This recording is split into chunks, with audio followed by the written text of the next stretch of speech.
These are nice. These are very nice. I don't know how you could get faster. The most enthusiast level experience yet in a mass-produced gaming keyboard. The Razer purple optical switches. They're that good.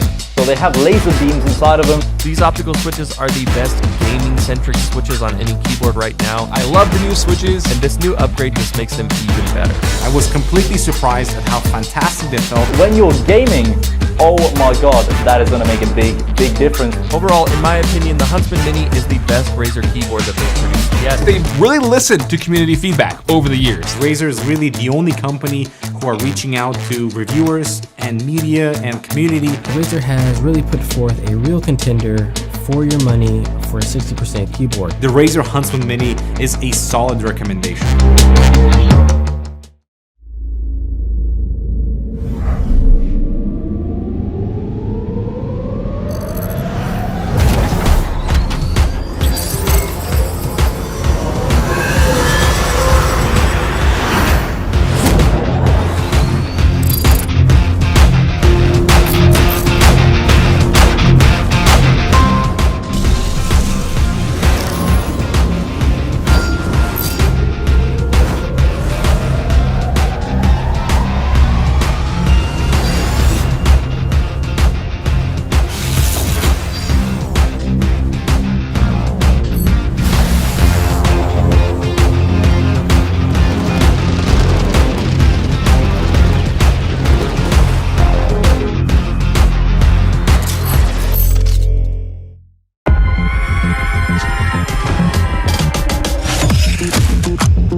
This nigga, I'm acting with y'all like